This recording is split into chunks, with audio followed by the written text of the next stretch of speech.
Dear Church, let's talk deeper youth ministry with Luke Dockery. Hello and welcome to the Dear Church podcast. I'm your host, Chris McCurley.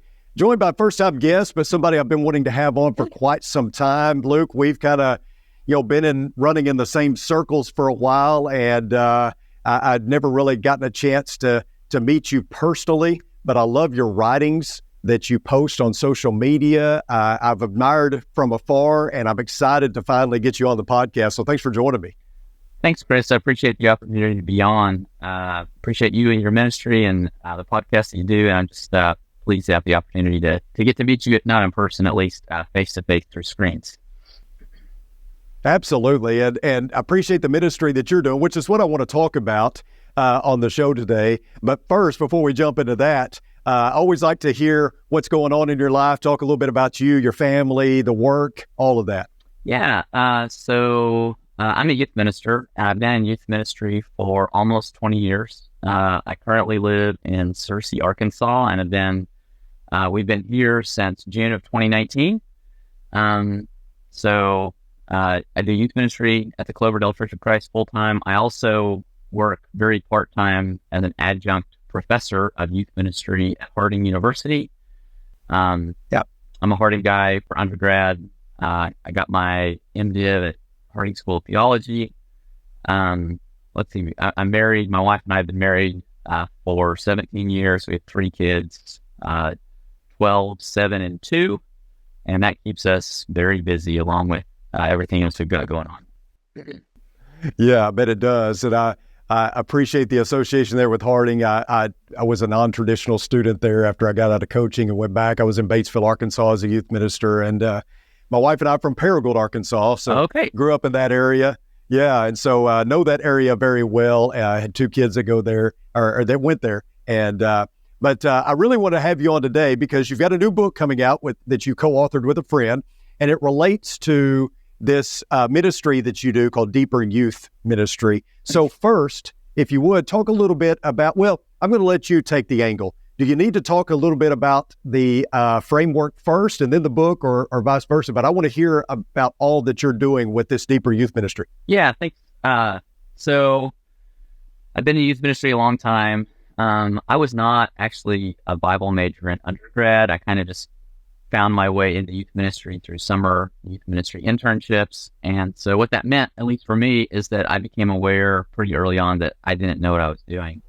And so I wanted to do a better job, so I tried to do research and different things. And something that I became distressed about early on was just both from my own experiences, but also doing research and the large number of students who make a faith commitment to Jesus Christ during their teenage years at some point, and then walk away from that faith commitment after high school. And you can read different studies on this, but it's a significant number, 50% or more, most likely. And so I became distressed about that and then convicted by that I wanted to try to do ministry in response to that unfortunate trend. And I would say really the trajectory of my life and pretty much everything I've done in youth ministry since then has been in response to that reality and trying to better equip students to where that doesn't happen so much. And one of the things that has manifested as is Deeper Youth Ministry, which began as a conference, like a weekend youth conference, the Deeper Youth Conference, which has been going on for about 10 years now. And that was me and a youth ministry colleague that started that. And we wanted to try to provide a different sort of weekend conference that was very much focused on challenging Bible study. Not that we were opposed to fun, but we weren't just looking for, a lot of antics and entertainment. But that was kind of the genesis of the idea. And what quickly became apparent to us, it's like, hey, you can have a great conference, but at the end of the day, deeper faith is something that takes more than a weekend to develop. And so pretty quickly, we decide, what does it look like? Not just these mountaintop experiences, which are good, but what does it look like to develop deeper faith day in, day out in the trenches in churches and youth ministries? And so we became very interested in trying to provide good curriculum that is challenging material, but also somewhat strategically written to address some of the things that we know from research that students struggle with, and to try to provide resources for churches and youth ministries in that way. So we've been doing that for the past several years. This is not a full-time job. It's something we kind of do just on the side of the other things that we're doing. But out of that work, a lot of resources have come out. We've released a lot of different studies for churches and youth groups to do. And that's kind of a roundabout way of getting to what you started with, which was this most recent book, which is called Kingdom Parables. And it's a study of Jesus' parables. I wrote it with my good friend Jeremy Myers, who he's in youth ministry up in Northwest Arkansas, which is where I'm originally from. And this was a collaborative effort. It's actually something like we both worked on writing stuff, and putting it together was really a pretty interesting project to do together. But this is material that's been taught at 2 or 3 churches now by us. And really, some of the stuff that we do, it's like kind of a series, and we develop it fairly quickly, and we publish it after an editing process. But this really has taken time over a period of a few years to come about. And so, so in one sense, it's just the most recent in a line of resources that we've released, and we continue to do more. But this is the most recent book. Yeah. And I love that you're doing that, because that is kind of the topic of the moment, isn't it? That, why are we losing our young people? Why do we not retain them when they graduate high school and go off to college? And I wanted to ask you a little bit about that. In your research, what do you find is there a single reason, or is there several reasons? Why do you think that there is such an epidemic with young people leaving as they get older? Yeah, that's a great question. It's also a dangerous question, because I could keep you on this podcast for about 4 hours, I think. But I don't think there's one response. I think there's a lot of reasons. Some of those are, it's the years after high school are naturally kind of a nomadic period of life. You tend to leave home and the stability and influence of your parents, and whether that's you're working full time or for many students, you're in college, your influences change. And so that's part of it. Part of it is there are some students who are only at church because they're kind of forced to be there in the first place. And so they're looking to leave once they have an opportunity to get out. But research indicates that's actually a very small percentage. There's also just the realities of just dealing with and coping with the realities of adult or semi-adult life. When you go to college, it's like you've got to manage time. You have all these different things that you have to do. And it takes a little bit of foresight to actually, plan your weekend in such a way that you're physically capable of waking up on a Sunday morning and going to church.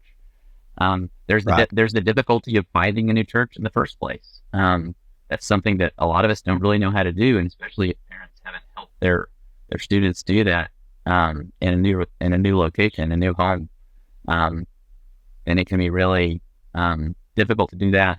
Of course, there's also major cultural movements going on. We're an increasingly secularized society. We could talk a lot about kind of the process of deconstruction, which is something that's been discussed a lot in different environments. So some of this is kind of natural. Some of it, I think we are living at a pretty interesting hinge in history where, kind of postmodernism after the modern paradigm, and what does that look like moving forward? So there's a lot of interesting things. We've seen over the last several years very politically partisan expressions of faith on both the left and the right, which tend to be a turnoff for a lot of younger people. And so if they're given the idea that, faith looks like this, then I don't want to have any part of it. So those are a lot of reasons that I've just thrown out, but I've actually left one for the end, which I think is one of the biggest reasons. It's one that youth ministry researchers and experts talk about a lot, and that's the issue of age segregation, which is a societal issue, but it's something that's highlighted in the church. And again, it's like I've written literally like a book on this, and so I could go on for a long time. But in short, students, young people grow up today more isolated from adults than really at any point in recorded history that we know about. So maybe just to put it very simply, if you think about a time, say 100 years ago or so, it's very common. We were a very rural, agricultural society, and kids would typically grow up on a farm working alongside their parents. And like that's what you did in your free time. Like even if you went to school, you would come home and do that in the afternoons, on the weekends. Fast forward to now, and there's been a lot of changes since then, but fast forward to now, it's like a lot of kids in my youth group can't even tell me what their parents do for a living, let alone do it alongside of them, you know? Right. And so, because of technology, with transportation and things like this, it used to be a pretty common notion. I mean, you said that you were born in Batesville, which is close to where I am in Searcy. 100 years ago, it was very common. If you were born in Batesville, like Memphis might be as far away as you ever got from your home. We lived in small locations. We grew up in extended families, and that's just not the case anymore. I mean, we have families that are spread out all over the country, all over the world. And because of wonderful avenues of technology like what we're using right now, it's like you can still keep in touch in a certain degree. But it's very different from growing up in a network of parents and grandparents and aunts and uncles. And so this is a societal issue, but we also see it in the church in a lot of ways. We tend to segregate kids by age groups in Bible classes from a very early age. At some point we hire a professional youth minister to work with students so other adults don't need to or have to. We tend to have, sometimes even like separate youth group buildings that are physically disconnected from the rest of the church. Sunday mornings, a lot of churches will have children's church where they remove kids from the worship assembly because, the thinking is, well, what we do in there is not really for them, and it kind of is a distraction to the rest of us. We try to take the youth group away on as many weekends as we can, where once again, they're removed from the physical body of the church. And I say all that to say, like, I'm not condemning any one of those practices. Like, we engage in some of those things. Like, I'm a paid youth minister, and I'm not asking my elders to, fire me or anything like that. But yeah, I think it does raise the question: what is the cumulative effect of these practices? If you add all this stuff together over a period of time, and I would suggest it's very possible that by the time a student is, say, 18, that they've been involved in, quote, church activities for their entire lives, but haven't meaningfully been introduced to the church at all. They've really just been kind of brought through that 18-year period within an age cohort and then into a youth ministry. And then when they graduate from the youth ministry, they feel like there's no real place for them in the larger body. And so there's one, John Roberto, who's a youth ministry researcher, says it's not so much that teens leave the church after graduation, it's that they were never introduced to the church in the first place. Which I don't know how that strikes you. That's kind of like a gut punch to me. It's like I said, it's a multifaceted issue. I think age segregation is a massive thing because a lot of times what we've done in traditional youth ministry is, to be honest, it's kind of like glorified babysitting, where we entertain kids and try to keep them happy. We don't necessarily help them form a very deep faith to begin with, and we also don't help them develop the relationships with older and more mature Christians, which are vital to bring about spiritual maturity within them themselves. And then at the point that they graduate from the often entertainment-based youth ministry, there's not a good landing spot for them in the larger church. And so they just kind of slowly fade away over time. Yeah. That's interesting because many of the things that you mentioned there, I've advocated for, and I think can be great things. But if I hear you correctly, you're saying, yeah, they can be, but you've got to assimilate with the church. You've got to show that there's more than just these things, that it can't be only those things exclusively, or you're never going to truly understand what it means to be a part of the family. And I think probably what you're saying would apply to senior groups or whoever as well. Like at some point we can't stay fractured. We have to come together. Am I off on that? No, that's exactly right. And it's not an either or, it's a both and, I think. We don't. Yeah. We're not trying to bring our 4-year-olds into an auditorium class for a 26-week study of Leviticus or something like that. Correct. There's value in age-based education, but like, what are the things that we're trying to do intentionally to develop those relationships? Because I think maybe this is at the core of it. There used to be things that we could take for granted, where certain types of relationships just naturally happen, and in our society now, it's not structured in a way for those intergenerational relationships to happen naturally. So in some ways we have to force it. And I don't mean that forced can be awkward and not good. I mean, we have to create the context and environments where those things can happen naturally again. Right. Yeah. Yeah. I don't want to put words in your mouth or get you in trouble, because anytime we talk about changing anything in the church, there's always pushback. But a lot of what we do is traditional in nature and can be changed, therefore. Some of it is good tradition. Some of it, is just up for grabs. Do you think that's part of it with our young people? I think I've noticed that when I was in youth ministry and just, as an onlooker now, I think that, and I'm not talking specifically at Walnut Street or any church necessarily specifically, it's just overall, I tend to think that I know it talking with my own children, this failure to adapt and adjust, this unwillingness to change anything or do anything differently within the confines of what is right and what is scriptural, right?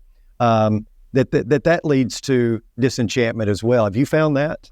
Yeah, no, I think that's right. A lot of times in my workings with students, some of the frustrations they have, or they feel like they're just kind of butting up against traditions that don't really seem to be necessary or relevant. One thing that's actually interesting to me is when we look at scripture, like a lot of the critiques I have about age segregation, I think actually it's what we've done traditionally in youth ministry over the last few decades is actually not a very biblical picture that we see in scripture. Over and over again. We see two groups given the responsibility of passing faith on to the next generation, and that's the physical family, whether we're talking about parents, grandparents, the flesh and blood families, or adoptive families in those instances of young people, and also the faith family, whether that's in the Old Testament, the people of Israel, or in the New Testament, the church, which to use Paul's thinking, is the renewed Israel. And repeatedly throughout Scripture, we see these two groups that are given the responsibility of passing faith on to the next generation. So when I advocate for things like, hey, instead of just totally isolating our youth group away from the rest of everyone else, like I think a more biblical approach would be to identify parents as the primary spiritual influencers of their own kids, and to try to equip them to do that job. And then at the same time, to try to structure the things we do as a church to where we develop a lot of intergenerational relationships, where for sure the younger can learn from those who are older and more mature, but also where those who are older and more mature can be encouraged and enlivened by those who are younger. Like Paul actually has instruction to Timothy, let no one look down on you because of your youth, but set an example as a young person. So, I mean, it is a multifaceted, both sides sort of thing. So in many ways, what I'm suggesting in terms of youth ministry is not like some bold new vision, but rather like a return to what I think Scripture is trying to teach in the first place, which is an intergenerational family of faith, where we recognize parents as the primary disciplers of their own kids, but that's done in partnership with the church. I'm a parent, you are too, you probably experience this too. It's like you will share brilliant advice to your kids that they totally don't hear, and then they'll just listen to some other guy who says the same thing. And aren't we so thankful when there's those other people in our kids' lives speaking wisdom to them, because it takes more than just what I can say. So we have great influence on our kids, and so it's really important as parents that we're seeking intentionally to disciple them into the way of Jesus, but also we want a network, a community of other people doing the same thing. So in some sense, it's like this is, I guess in some ways it's very restoration mindset. It's not so much, it is kind of bucking against the tradition of what youth ministry has been over the last few decades. It's in some ways a radical return to what we see in Scripture to begin with, and then just trying to creatively envision what did those principles look like played out in our current church and family context. Yeah. And I think, the major message that Paul was trying to get across in all of his letters was unity and being, together and in this mission and of the church. And I find that often there is an age gap between the more older seniors in the church and then the young people. And I think that's naturally going to happen, just because there's a difference in age there. But I think we can widen that gap when the older generation say, well, here's what's wrong with you young people. You're not wearing a tie. You want to clap after a baptism, silly things like that. But then on the other side of things, the younger generation can make it more difficult and widen the gap because, you're just old and out of touch and you don't understand, not realizing that they've gotten to where they're at in life because of experience, because they've lived some things that you haven't lived yet. And so, trying to close that gap can be quite challenging, but it seems to me it boils down to both getting out of their own way and realizing it's not about you, which was a message Paul was trying to get across over and over again, right? Yeah. No, I think that's right. It's interesting.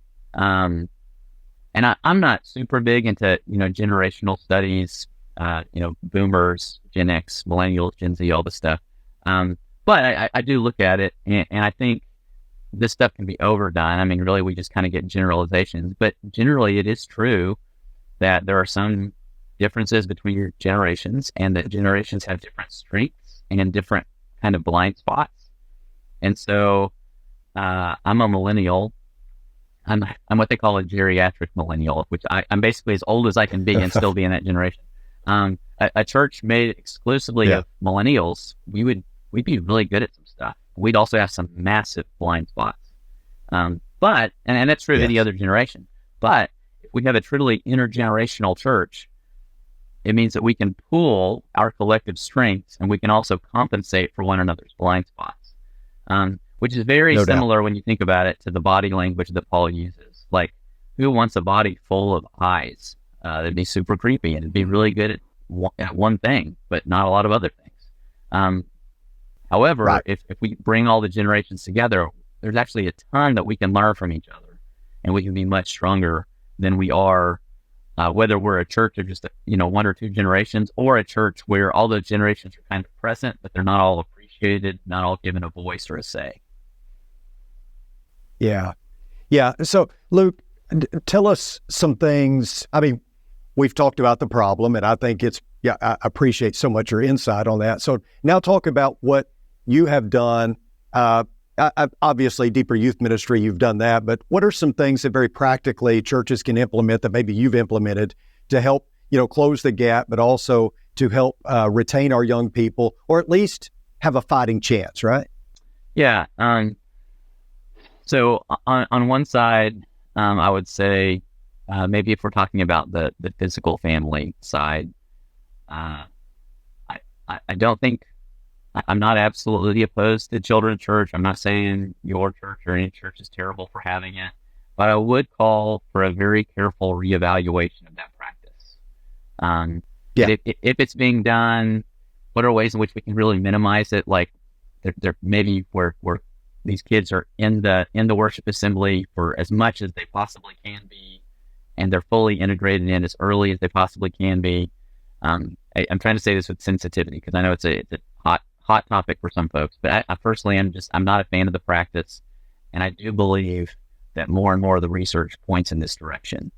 And I told you I have kids at 12, 7, and 2, which means we've spaced it out to make the really painful years as long as possible. in terms of Good for you. trying to deal with kids in the worship assembly and kids who are screaming during the Lord's Supper and things like this. As nice as it would be for my wife and I to get to actually pay attention to a sermon, I think it's more important for our kids to see us worship to see how it's important to worship and to learn to do that from us and alongside us. So I think that's a really there's no quick fixes, but there is some research that indicates regular participation in intergenerational worship is one of the key aspects.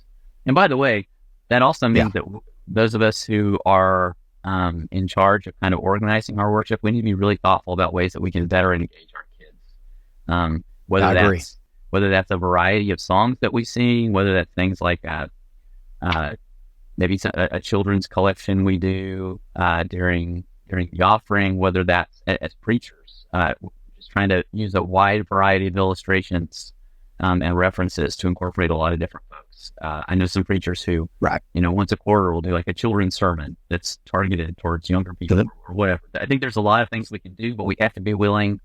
I'm not just saying anything goes, but we have to be willing to be creative. Like, what are ways in which we can engage students that are also not causing theological problems or things like that. I agree. Trying to highlight and emphasize intergenerational worship, that would be one thing. Another thing is we want to really be thoughtful about how we try to equip parents. If it's parents' jobs to do this, it's not fair to just be like, hey, it's your job, and not actually train them. And so, maybe that's really practical things like, hey, here are some spiritual practices that you can put into place at home, along different age ranges.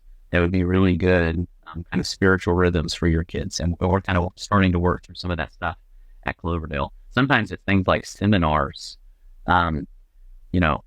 Anything that helps, like a marriage seminar. One of the devastating things for kids is like when marriages split up. It's really hard to have good faith outcomes when marriages are failing. So, I mean, Paul says that in some sense, the marriage relationship is a reflection on Christ and his church. So wouldn't it make sense that if students are seeing really unhealthy marriages, that's going to have negative spiritual consequences? And so anything that we can do to strengthen marriages, or parenting seminars, or things like social media and technology seminars. Social media, we really haven't touched on this as a major issue and problem for students today. We get more and more research on this all the time. It's basically a generational study that we've done on our kids, and the results are appalling. It's awful. And so trying to equip and educate parents on what we can do with that. So those are a couple of things on the physical family side. We want to enable parents to worship in a meaningful way with their kids, and we want to try to help equip parents to disciple their kids. On the other side of things, one thing I would say as a youth minister, talking to other youth ministers, we need to be really careful and thoughtful about how often and why we remove our youth groups from worshiping with our church family. For the same reason, it's a common practice to have like weekend, like youth rallies and youth conferences. We come back on Saturday nights so we can be present for worship on Sundays, which means we're leaving these events early. It means some of them we don't even go to because they're too far away to make it back.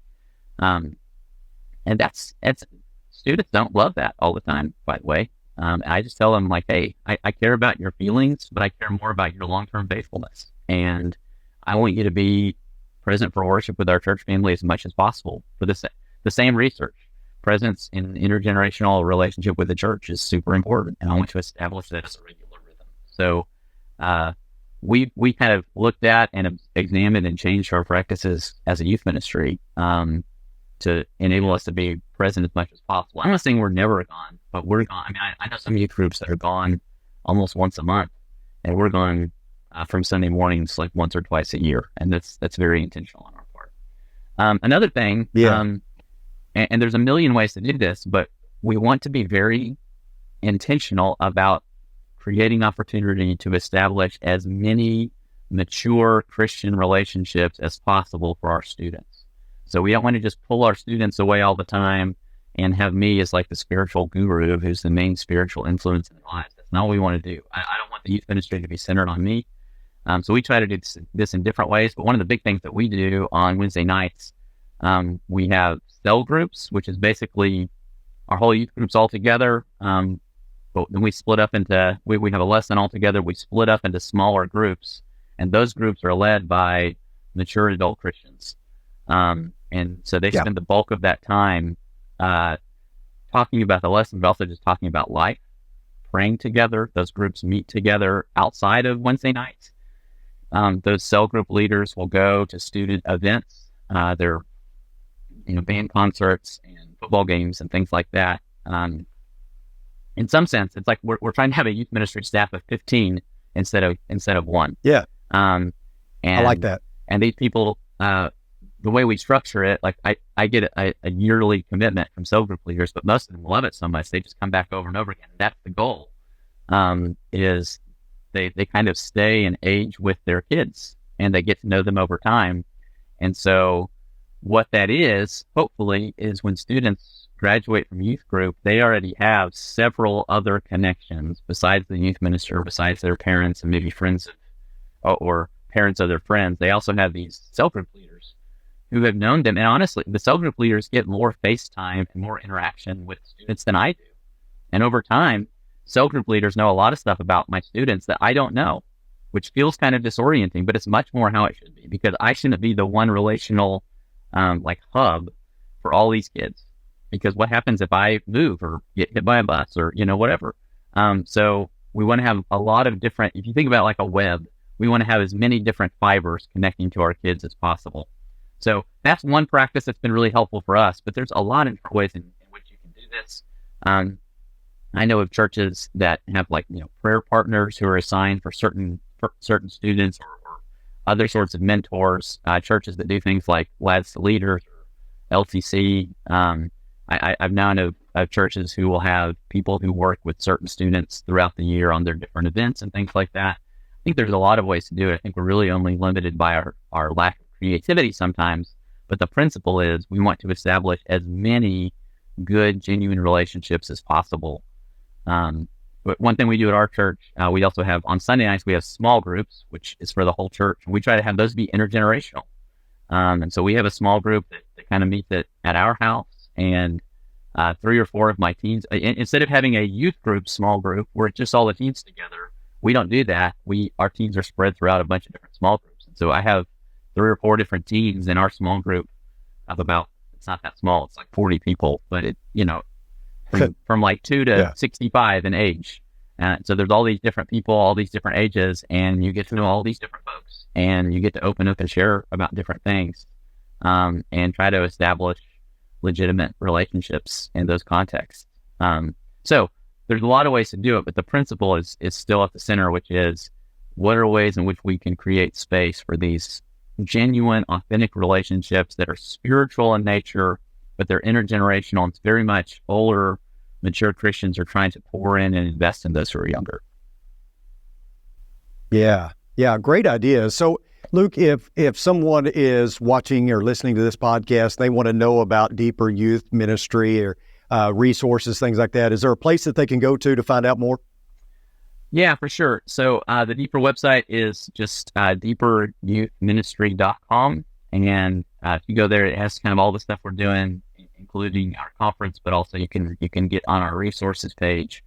Now that stuff is, that's the digital stuff is available there if you just want digital copies. Several of our resources are also available on Amazon. We really work hard. Curriculum can be very expensive. I'm sure you know that. We work really hard to keep our stuff very affordable.